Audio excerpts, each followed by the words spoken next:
Hello guys, আজকে ফুডের birthday. আমরা 12টা নাগাদ সেলিব্রেট করব, তার জন্য রেডি হচ্ছি। দেখো সব বেলুন ফোলাচ্ছি, আমি ভাই সব বেলুন সবাই আছি। ঠিক আছে, ওকে একটু ছোটখাটো সারপ্রাইজ দেবো। ঠিক আছে, কালকে তো আমাদের বড় করে একটা সেলিব্রেশন আসছে, তোমরা দেখতেই পাবে।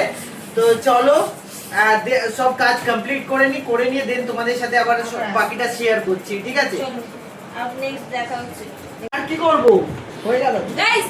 আগের বছর আমাকে একটা বার্থডে কেক কাটেনি, আমাকে বার্থডে উইশ করেনি, কোনো কিছু করেনি। না, অন্যায়।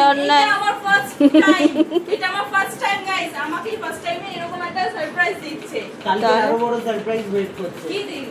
সেটা এখন কেন বলবো, সেটা দেখ, এখন বলবো না। তোর জন্য মা দুর্গা ওয়েট করছে পেছনে। চলো কেকটা কাটি, অনেকটা লেট চলো। হয়ে গেছে।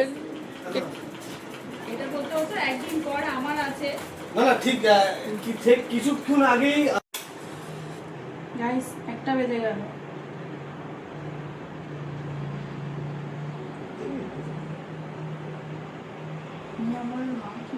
মা জ্বলছে না কেন?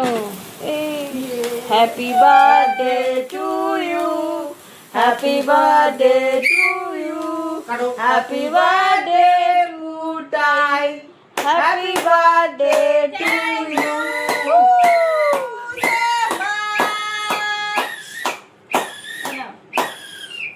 আরে কি হলো? এদিকে আসো। গাইস, কেক খাওয়া খাই চলছে এখন।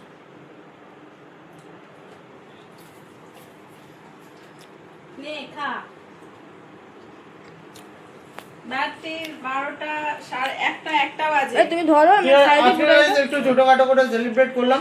কালকে তো বেচারা ও কেক একাই খাচ্ছে, দেখো বেচারা ও কাউকে খাওয়ায়নি। আমি একাই খাচ্ছি, কি করব? আমার বার্থডে আমি কেমন একটু খাওয়াচ্ছই না। 1টা বাজে, একটু সময় আমার বার্থডে সেলিব্রেট করছে। আমার অবশ্য এই কেক পছন্দ না। বেচারা কেউ কেক খাওয়ায়নি বলে আমি খাই দিলাম। চলো। তো গাইস, কাল আমার এই বোনটার জন্মদিন অলরেডি আজকে পড়েই গেছে। তো আমরা ছোট করে একটা সেলিব্রেট নিজের মতো করে নিয়েছি। কালকে আরো বড় করে সেলিব্রেট করব, সেটা আপনাদের সবাইকে দেখাবো। আপনারা ভিডিওটা দেখতে থাকুন। কালকে লাইক বড় করুন। ব্লগ আসবে। কালকে বড় ব্লগ আসতে চলেছে। ঠিক আছে, আপনারা ভিডিওগুলো দেখতে থাকুন আর লাইক কমেন্ট শেয়ার করতে থাকুন। সাবস্ক্রাইব